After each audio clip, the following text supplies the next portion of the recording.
You're listening to the Foreign and International Medical Graduate Show, a podcast to inspire physicians in the process of immigration to the United States and access to graduate medical education.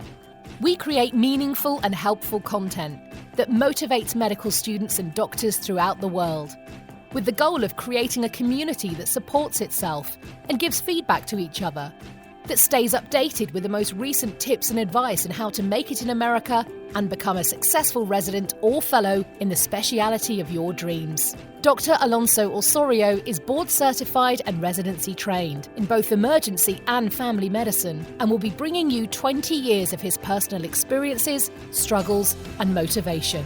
We'll be chatting with people like you to talk about the lessons they've learned along their personal path, how to make an impact, and how we can all benefit from it. Also, we'll analyse the current resources available and how to benefit from them. Thanks for joining us. Please enjoy the show.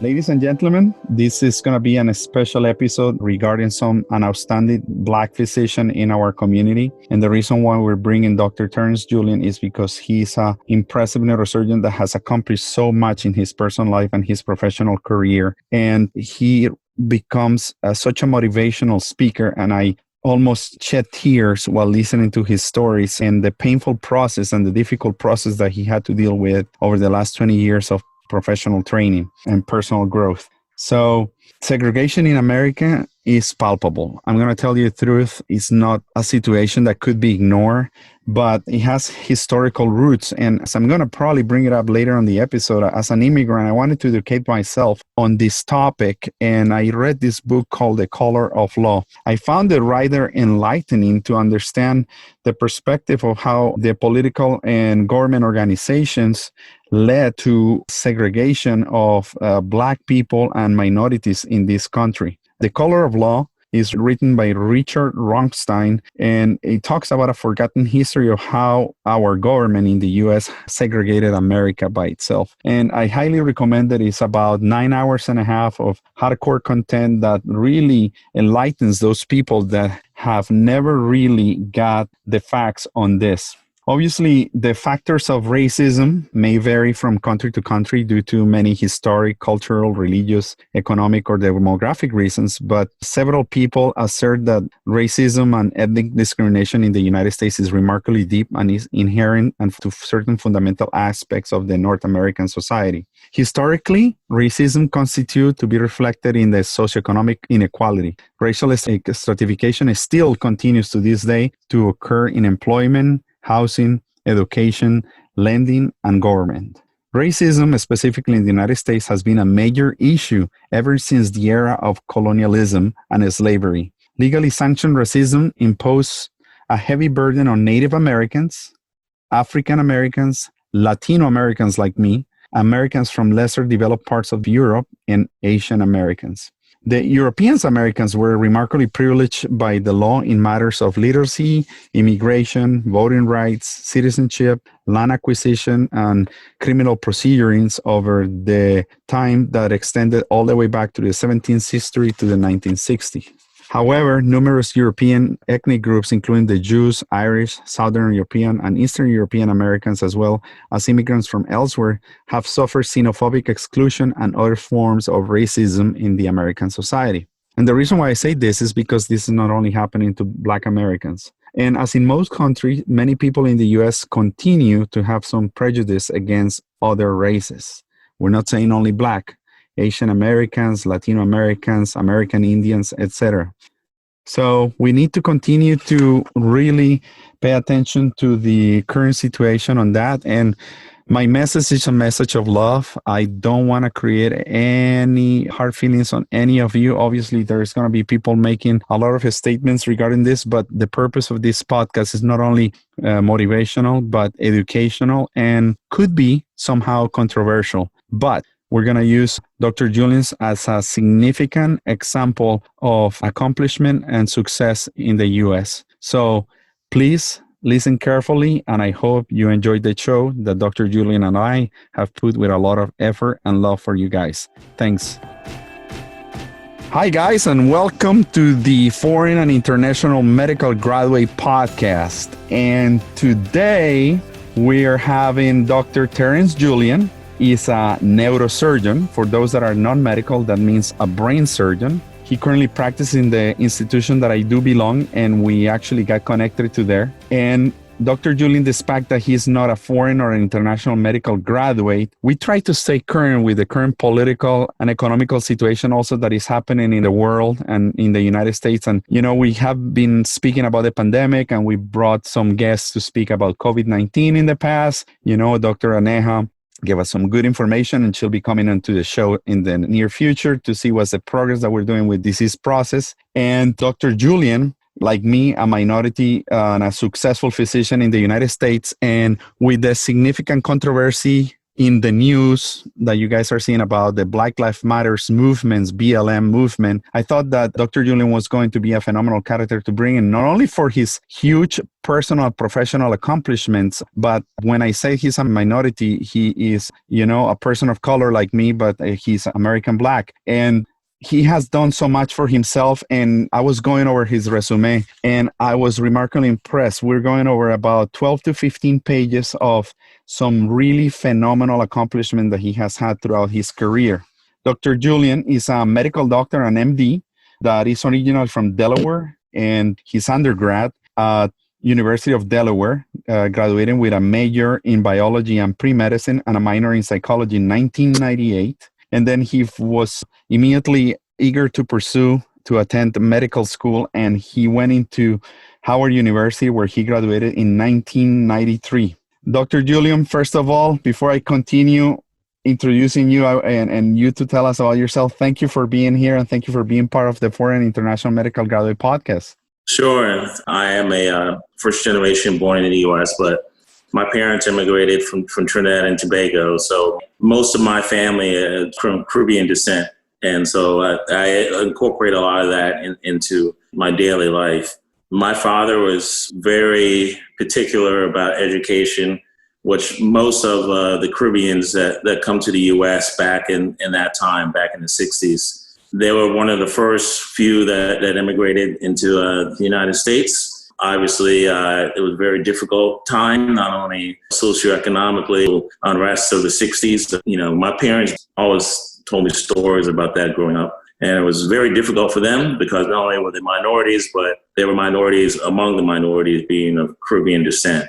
And so back in the 60s, American Black minorities really didn't partake among the Caribbeans that came to the U.S. because the first few that came to the U.S. had very high drive and distinction academically. I mean, that was the only way you can get to the U.S. You had to be, top 1% within your class in order for the government. Sometimes, the government would sponsor a lot of people to come to the U.S. And so obviously it was very competitive and you had to be, the best of the best. And so my father and a lot of his friends immigrated to Canada and in the U.S. I actually was almost a Canadian citizen because my parents went to Canada first, along with a lot of his friends. In Winnipeg, there's a strong contingent of Caribbeans in Winnipeg, Canada, because they can't get into the U.S. Initially, they go to Canada because it's a lot easier to get into Canada. And so a lot of his friends either went into engineering or medicine. And that was what most of his friends went into. My father was an engineer, he was a mechanical engineer. So that was the background of myself, my brother. Education was very pertinent and very stringently kind of expressed in our family. And my father always strove to make sure that, we put education first. He let us obviously play our sports and that sort of thing, but as long as it didn't interfere with our education. And so I always wanted to be a physician. My mom told me from age 5, I've always wanted to be a doctor.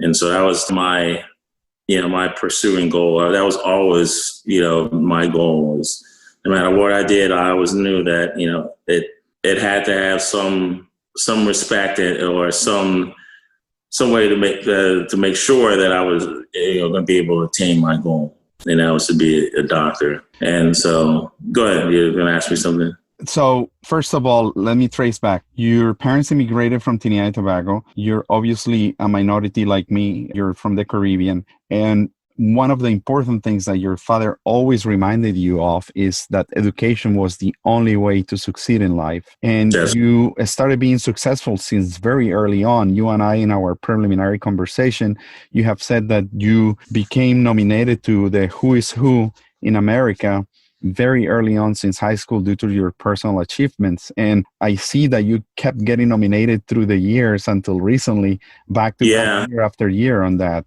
Yeah. So my first Who's Who accomplishment was in high school. I believe it was my junior year in high school. And Who's Who is the kind of recognition where and once you get awarded, they kind of follow you, particularly at that age, they follow your career. And then through college and med school, I got nominated and recognized a couple times through that process. And then obviously, once I was finished my education, got recognized more and more because obviously, doing more accomplishments, more outside awards and that sort of thing. And like I said, they really follow you. Once you get nominated and recognized at an early age, they kind of follow your career. That's why if you look at my CV, I mean, there's a lot of Who's Who recognitions in Who's Who in America, Who's Who in the world, Who's Who in healthcare, because that's obviously, was the industry that I ended up in. And so that is one of the things that, I'm very proud of. It's kind of helped me because that gives me something that I get recognized for, particularly in medicine. As you know, it's very competitive. So, and obviously, to make it into medical school as a minority is also a rarity. Specifically, what would you say that is the percentage of American Black or Blacks in certain medical school? I know that you specifically attended Howard University, where there is a larger percentage of Blacks, but they're also friendly to other minorities and people alike. It's interesting. The Black minorities make up about 2 to 3% of all the physicians in the U.S. And actually, I think as of last year, Black females outnumber Black males for the first time. So that shows you kind of what's going on in our country. The only ethnicity where that has ever happened. That's, it's good in one respect, but it's also, disparaging in others because it shows that the plight of the Black male in this country.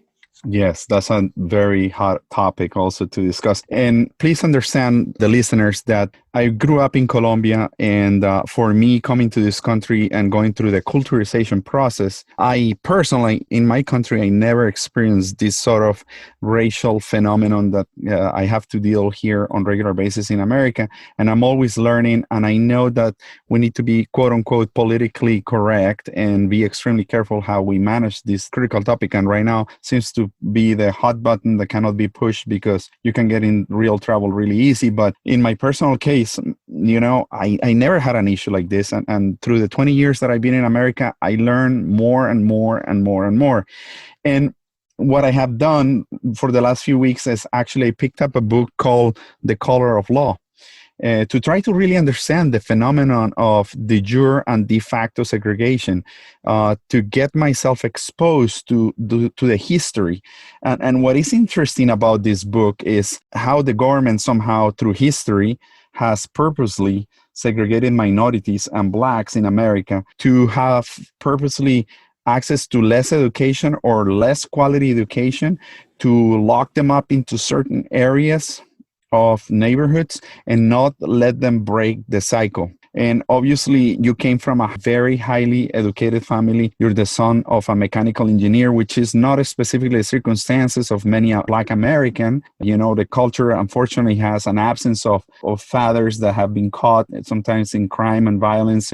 But I think the circumstances in this country has led the culture to be that way. But I think we can probably be an example and a motivation in how we can make things better. I completely agree. To say at least, to make it into medicine, first of all, you have to have a huge resume, and you have it. And then not only to be a doctor in America with a medical degree behind your name, you also pursue neurosurgeon. Tell us how this passion for brain surgery and how in the world you make it in the most regarded specialty. Yeah. I would say in the world, because the United States is the mecca of medicine of the 20th and 21st century, the top of the top of the top. I mean, in being a minority, that's huge. It's very huge. And it wasn't easy. Go on. Do you mind expanding on the feelings? On what was the path? Sure. Got good grades in high school, college, med school. I always wanted to do and deal with brain. I was initially thought that I was going to go into neurology, and that's what I was working towards. That's why you see my CV, I have a psychology minor, because all of the courses that I took had getting a minor in psychology. I could have stayed like another semester, taking 2 other courses and double majored if I wanted to. But I was always interested in neuroscience, the brain, in particular brain tumors. And that's why if you look at my CV, I did some fellowships did a research fellowship at Sloan Memorial and then a clinical fellowship down here in Tampa at Moffitt Cancer Center. So I always was intrigued about the brain, neuroscience, and in particular, the interaction of oncology. And so during my undergrad years, I geared myself towards molecular biology because that was one of the new sort of basic sciences that was coming up in the 80s, molecular biology and how it related to neuroscience. So because that was what I wanted to do. I wanted to be a neurologist and kind of work in the basic science aspects of that as well. When I got to med school, first day, we meet all the chiefs of all the services. And each chief kind of asks you, what you're doing, what got you interested in medicine. So I met Dr. Gary Dennis. Told him that, I have interest in neuroscience, brain tumors. I was thinking of being a neurologist. And he kind of looked at me kind of quizzically, and he was like, "No, you don't." He said, you need to come spend some time with me." So my first year, my second week, my basic science courses, I met with him. He was like, "Yeah, come spend some time with me." So as a couple of on my off time, I would go to the OR, and then I was really intrigued by it. And my second year, I did a scientific project with him. It was looking at gunshot wounds, because you remember this was the 80s, and so DC was very prevalent, among violence in the 80s, and so I dealt with a lot of gunshot wounds at Howard University Hospital and DC General. Howard covered DC General back then. It's no longer around now, but between DC General and then HUH. A lot of gunshot wounds, knife and gun club, for sure. And so he had me kind of look at retrospectively some of the GSWs to the head, see how the outcomes were, looking at their CAT scan data, and then we put a paper together and we actually got it published. And so with that kind of work, I was like, you know what, I think I could.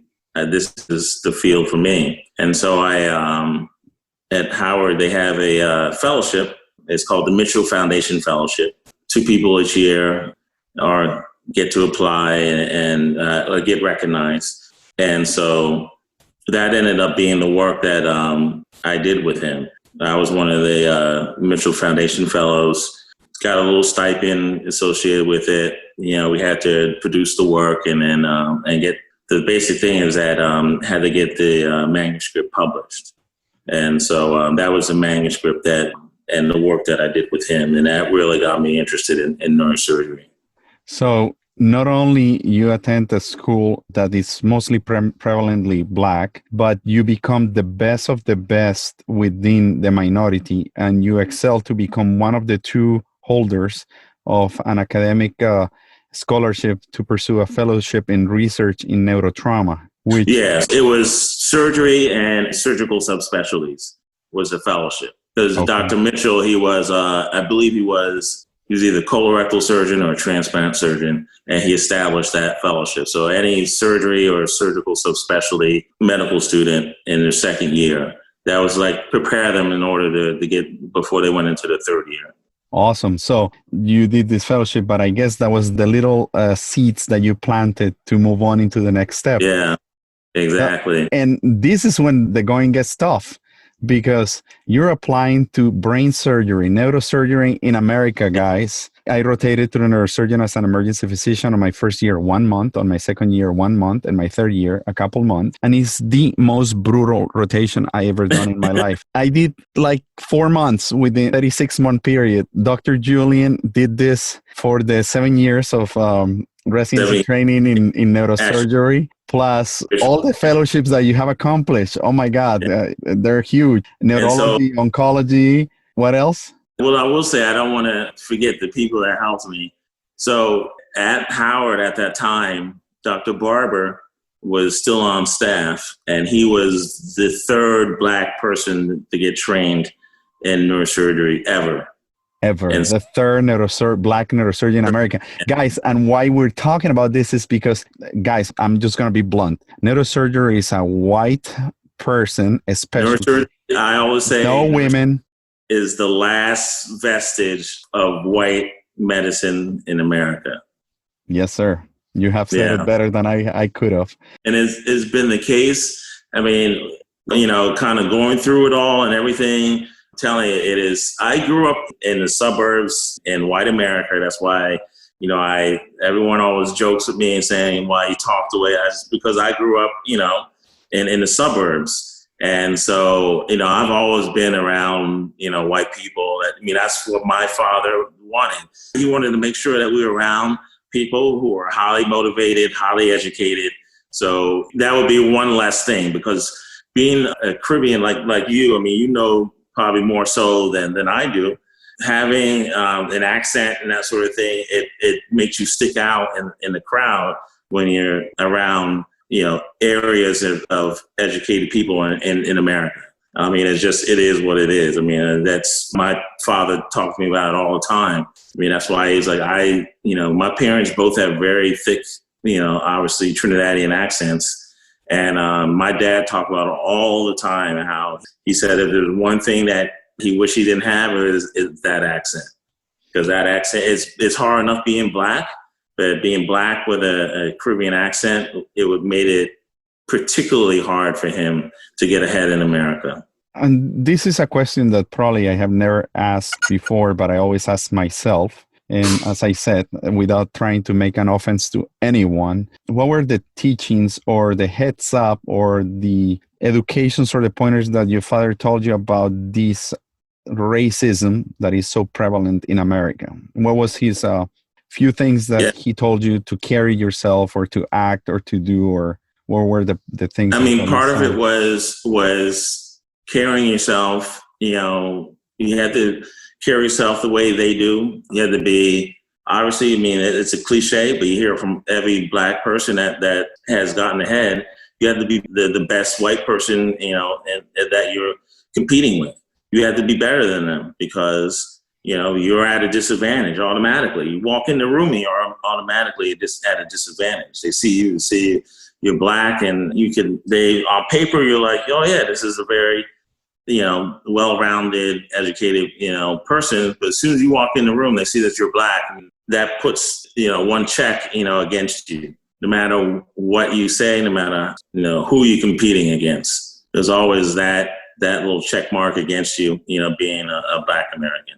And so my father always said, you have to walk the walk, talk the talk, but then when you're competing against other people, you have to be better than them. And he said, it's not fair, it's not right, but this is how it is in America.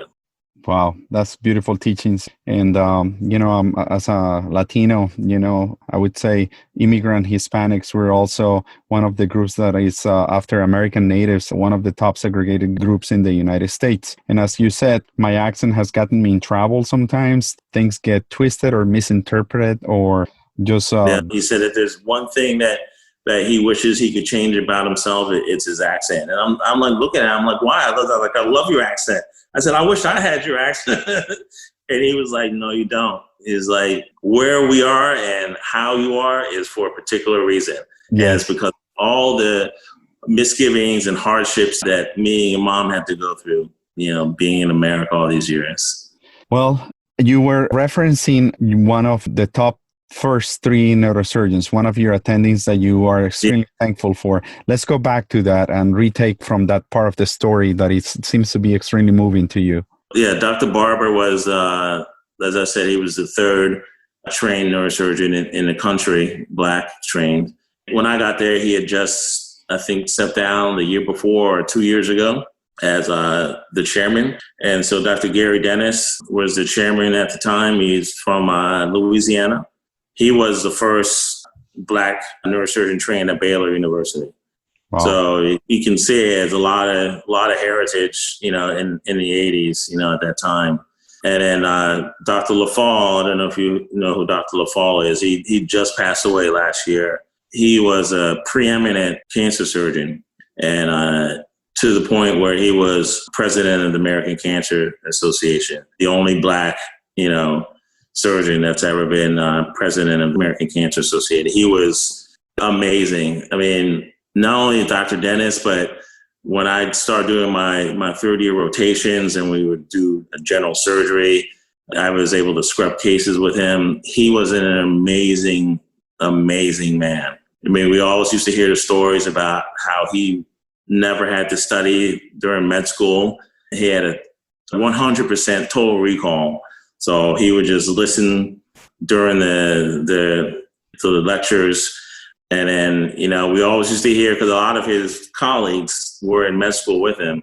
And one of them, Dr. Collender, who was a transplant surgeon, always used to tell this story about how he and LaFall, he'd be studying, for, exams.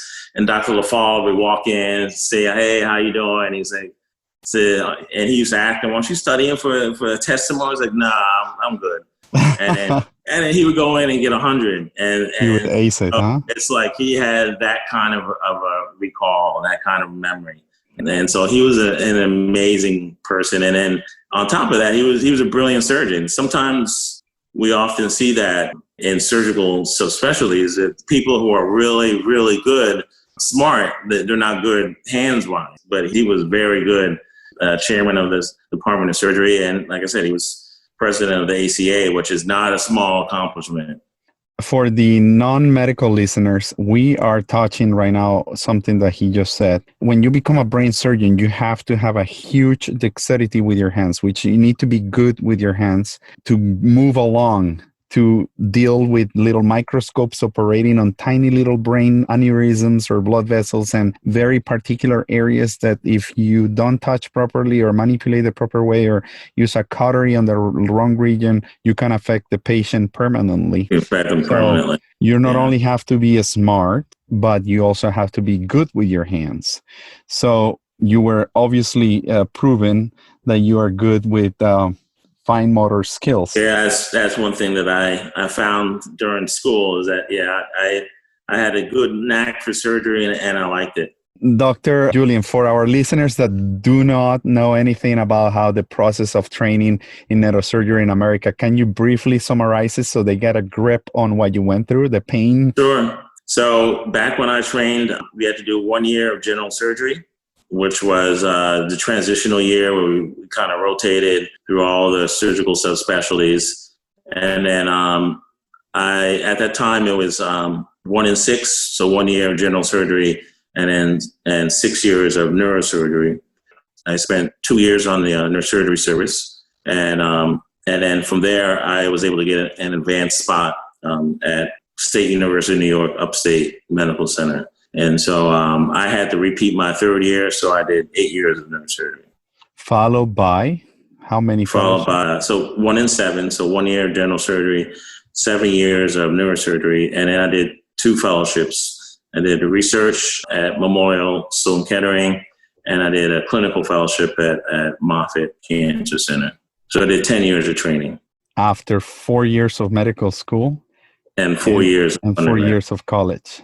Yeah. So after 18 years, you have finally gotten here. 20 plus years education if you add all the high school and everything. You and I, during a lunch 2 weeks ago, had a discussion that after so many years of training, after having accomplished so much financially, because neurosurgeons don't make like $5 a year. We're talking about they work hard, but they are highly compensated. So there is a lot of personal investment and time.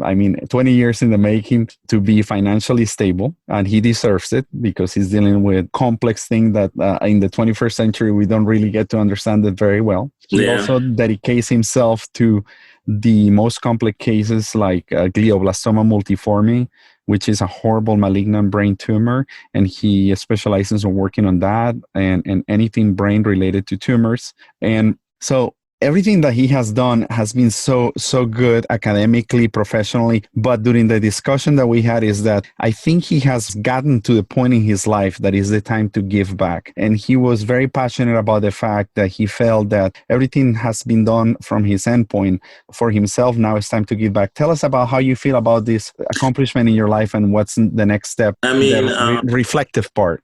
Sure.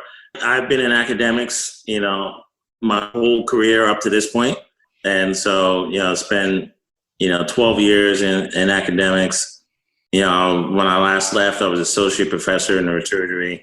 And so, had all kind of directorships and everything and training. And I would say that, the one thing that I liked most about, academics is training residents. That's the one thing I really liked. The impartation of the knowledge, that we have, each surgeon that we have, because we all have different kind of educations and different experiences.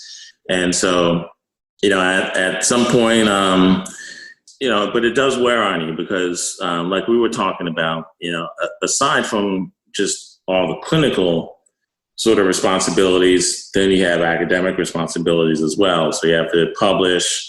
Teaching was never a problem, so I didn't mind doing that. But then I had other sort of interests as well. I like product development and that sort of thing, and so I was doing that as well, and so I was really doing a lot. And so I got to the point where I wanted to kind of do my clinical work and then do my kind of product development sort of interests as well, and not have other sort of requirements that I was kind of not paying attention to.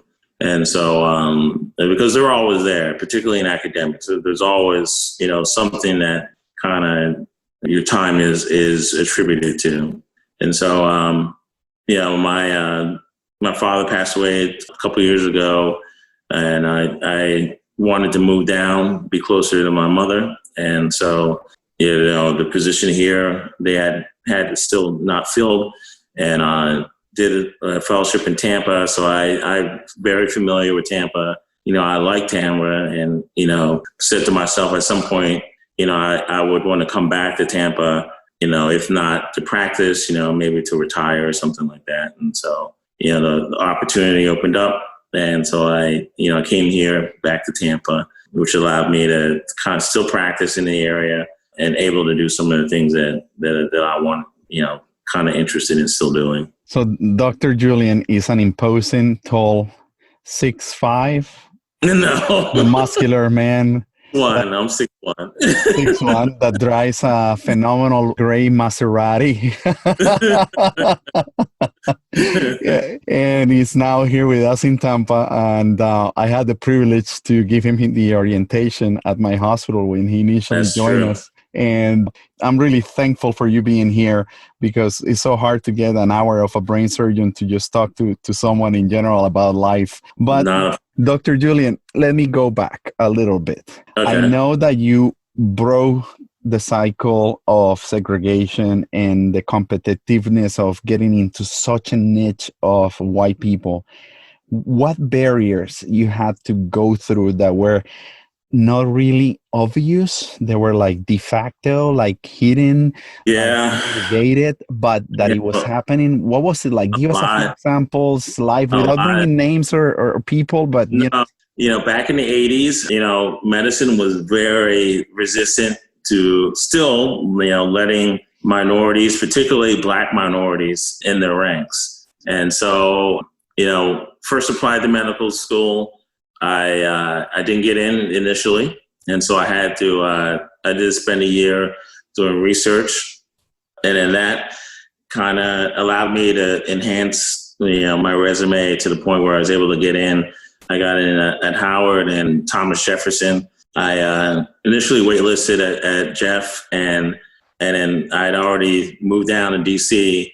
And then by the time they told me that I got in, it was like the first week of med school at Howard. And so I was already there. I was like, you know what? Plus my father went to Howard for undergrad, and he got his engineering degree at Howard. So I was like, let me just stay here. I mean, I was already there, and I think that was one of the best decisions that I made, because it gave me a very different sense culturally of being Black in America. Because like I said, up until that point, I was always, in the suburbs around white people. And even University of Delaware was, I hate saying this, but there were about 15,000 students in University of Delaware when I was there. There were less than 500 Black people, minorities, not just Black, not minorities, but less than 500. Think about that. Of a school of 15,000. What was like, or what is like to be Black in America? It's very difficult. Growing up, I grew up in the 70s and 80s. It was a rough time in America. The N-word was flung around. I jokingly tell people, growing up in the 70s, I heard the N-word so many times, I would think it was my middle name. So, it's really rough growing up in America. And hearing you kind of say that, you will never experience that. I mean, it does lend to the fact that I was like, man, I wonder how I would be different, if I didn't have to experience that, growing up. Did it make you tougher? Did it make you? Oh, it definitely did. It hardens you, and it makes you persistent, makes you very persistent, because getting in, to medical school, was a chore, but getting into neurosurgery was almost impossible, being Black in this country. When I was at NYU doing my fellowship, surprisingly, there were two other Black residents there with me. They were both in the years ahead of me. And so the three of us, we used to always hang out, always go to conferences and everything together. And back then, it's the 80s, early 90s, middle of the AIDS epidemic in New York City. So I was there from 94 to 96, which was right in the middle of the AIDS epidemic in New York. And so, back then, the imaging wasn't as good. MRIs weren't as good as they are now. So in order to diagnose someone that had toxo of the brain or anything like that, we had to do brain biopsies. And my chairman, since he was a brain specialist, because consulted to do these, and he hated to do them because, patients were HIV positive, and, most of them were, minorities. And, I hate to say it, but, he was Irish, and he had his own set of attitudes that, would make one think about if he really was someone who was, distasteful of minorities. There were a couple times where, we would go over a conference, pre-op conference, and, we used to see a lot of AIDS patients, like I said, and, several comments were made by, of course, all the professors were white. So several comments were made about the patients, whether being Black, whether being on crack, whatever, saying that, this is a waste of time, why we have to biopsy, this crack, this crack, whatever.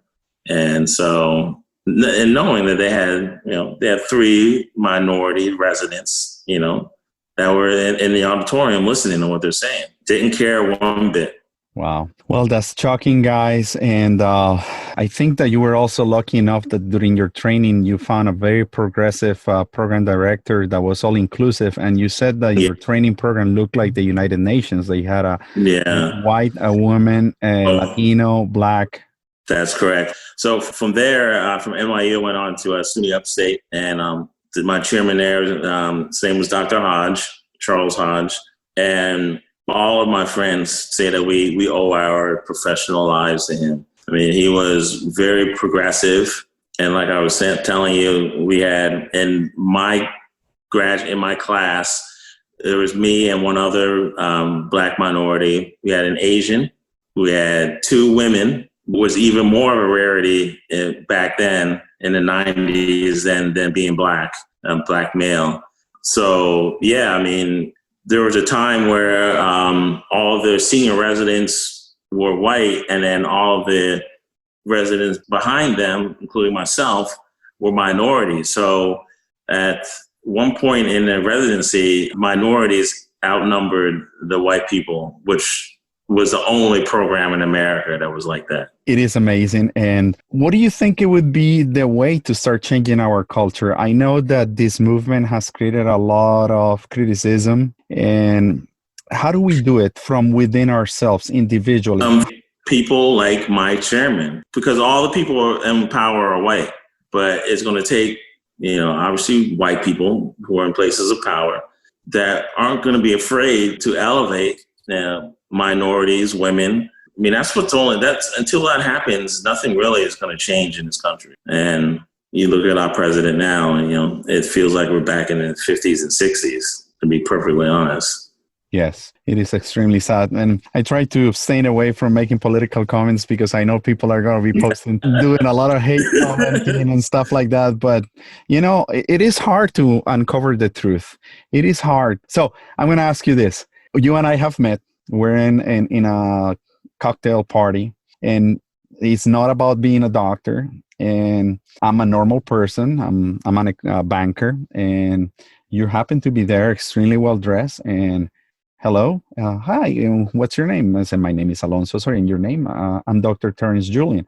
Oh, you're a doctor. So their eyes probably popped out. And then you tell them, oh, really? What kind of a doctor you are? And you tell them, I'm a brain surgeon. And they probably poop on their pants. Let me tell you, because it's happened so many times that I don't tell people what I do unless they specifically ask.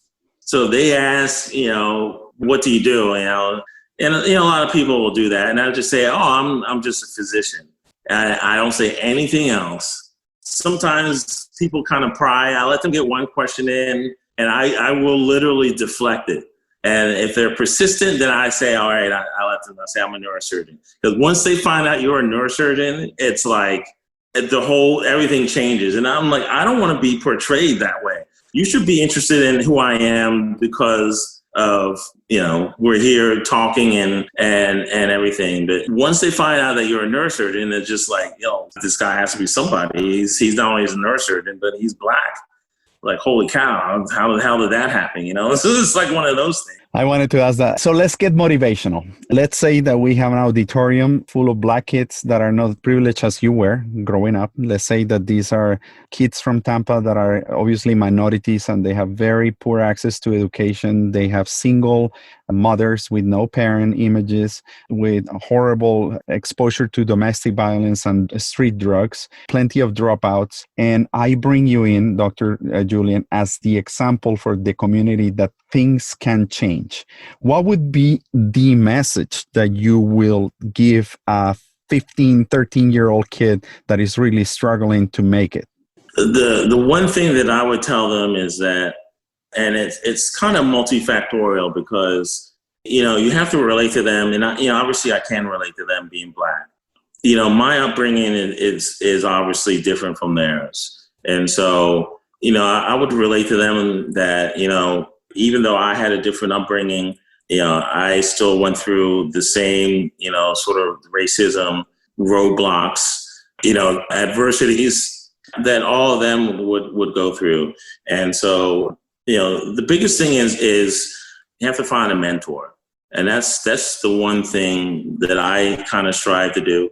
If anyone wants me to be their mentor, I'm my way to help them, because it's very, very difficult to get ahead, and not only get ahead, but to break out of that cycle alone. I mean, it's been done. Obviously, it has been done, but it's very difficult, and it takes someone of very unique character to kind of do that. Someone who is able to kind of have blinders on, only looking at, the main goal is to get out of their situation. And even then, there's some very promising young people that still have issues and difficulties in doing that. So, that would be one of the one things that I would tell them is, find a mentor, work with someone to kind of help you and guide you. And I think that's the biggest thing, is to guide you on the correct path. Because someone like me, I've been through a lot of adversity. So I know kind of some of the things that they need to look out for to kind of help them to get out of where they're at. Because not only will they have to, kind of navigate through life, but, they'll have to navigate through their current living situation as well. And none of us can really know what that's like. Only they can know what that's like. And so whoever or whatever they can do to kind of help them to kind of navigate through life experiences, to kind of make things just a little bit easier. One or two, maybe less roadblocks is sometimes for some people all it takes to help them to get out of where they're at, and to help them get on the proper path. And I'm married to an American white chick, is what I call her. And my daughter is like me, dark skin color, and my son is a little white dude. And every day I remind them of the fact that I'm an immigrant to this country that came with one bag of luggage into an airport in Miami 22 years ago, with a lot of dreams and hopes, and everything that they have standing over their heads, the roof, the things that they have, the toys, has not been given for free. That there is a lot of work that his father had to go through, and segregation to go through. And to this day, I still am considered a little, quote, different because of the way I act and the way I express myself, or the way I carry myself, or how flashy I am with my clothes, my necklaces, my bracelet, or just my demeanor.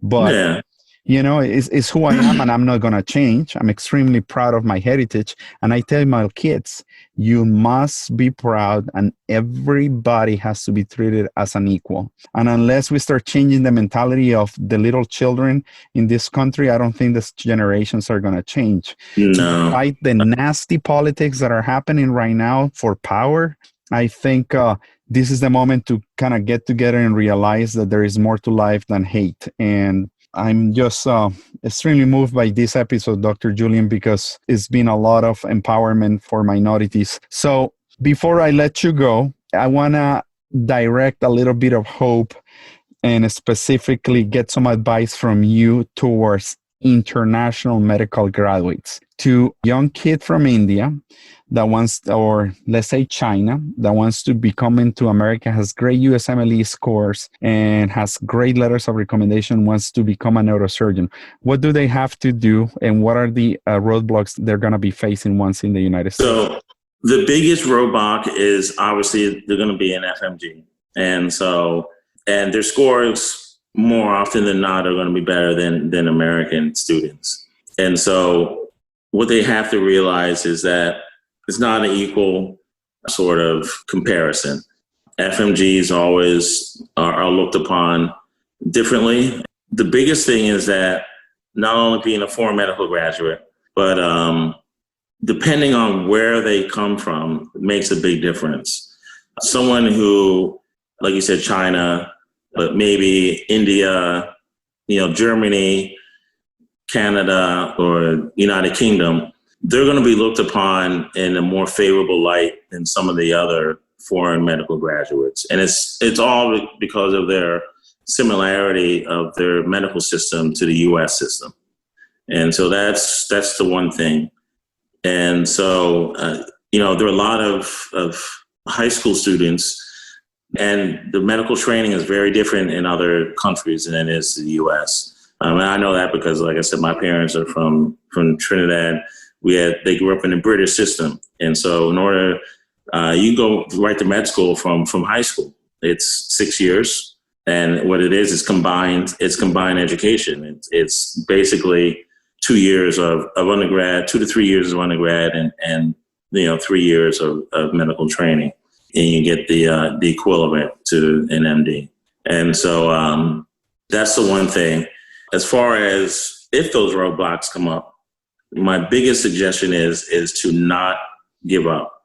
If your objective is to get in and practice into the United States, the next thing is to do research in the U.S. because that's going to be the biggest thing that's going to distinguish you between some of the other kind of applicants.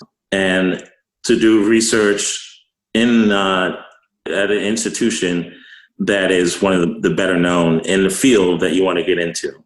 That's the other thing too, because that way you can work with the people in that field. They know who you are, and letters of recommendation make a big difference in the U.S. system.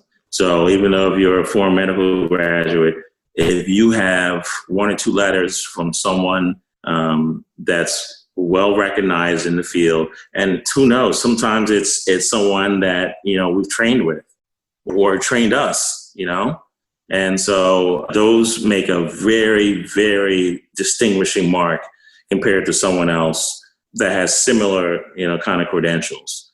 That can actually kind of put you over the top as to someone. If there's 2 people with similar credentials, they're going to take the person that has the letters from people that they know and respect. And like I said, sometimes it's even people that they've trained or have trained them. And that is one of the biggest things that I can emphasize, is if your objective is to really get into the United States and you don't initially, you have to be persistent and you have to kind of do these fellowships, research, all these sort of things to get you around the people that can either give you the letters that you need or can actually bring you in. I mean, that's what happened to me initially. I mean, that's why I was able to get an advanced spot, is because my second year at NYU got counted as a residency spot.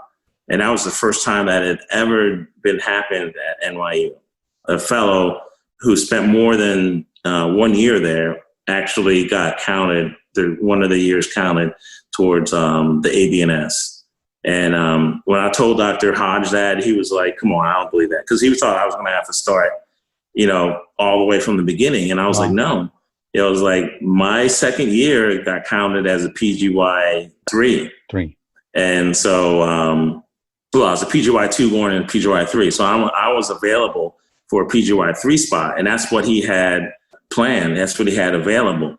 And so I was like, I'm eligible for that. And so he did his research. He called the board and he was like, I'll be damned. He was like, and his friend at NYU, and this is what I'm talking about friends. So one of his very best friends at NYU was Dr. Cooper. Got to know Dr. Cooper very well. And he was the one that actually did this for me.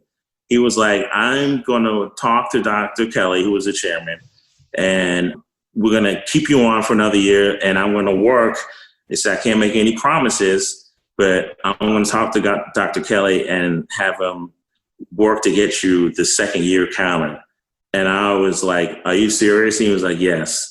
He's like, you're a really good fellow, and I want you to be a resident somewhere. We'll get you a residency somewhere.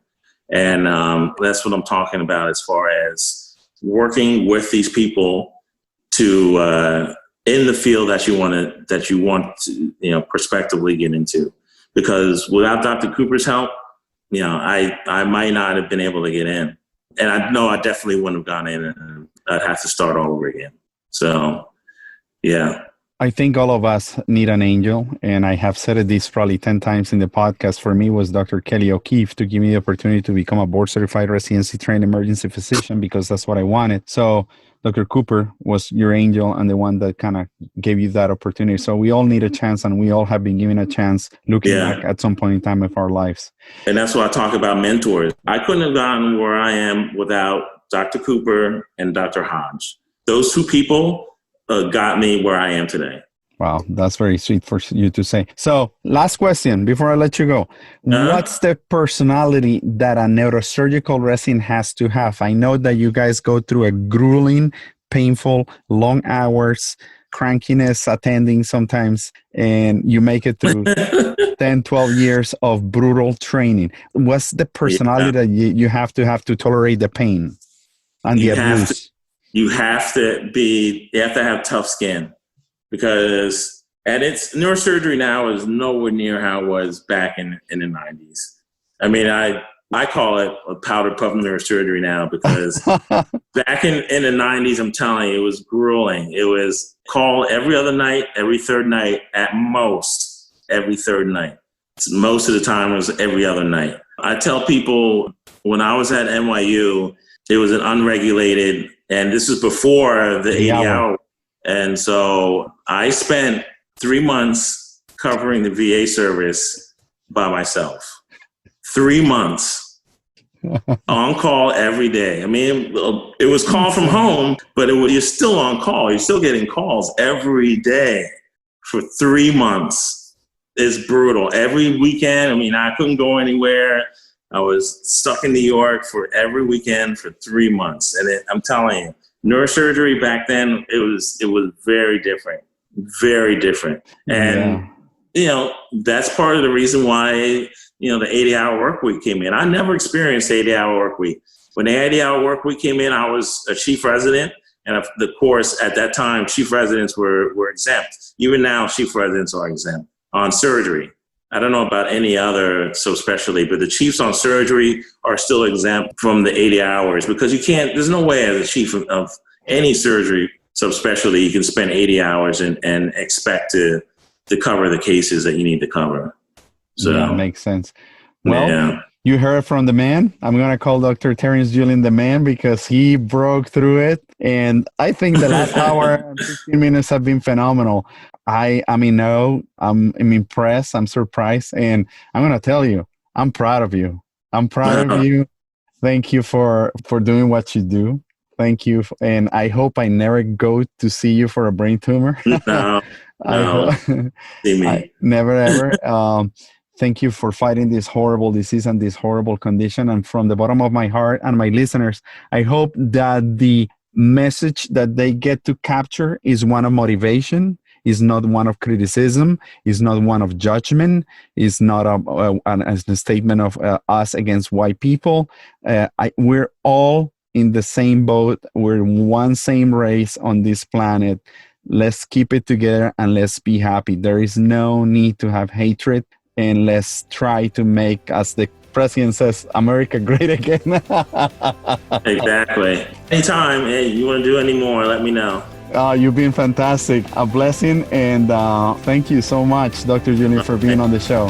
Have a good day.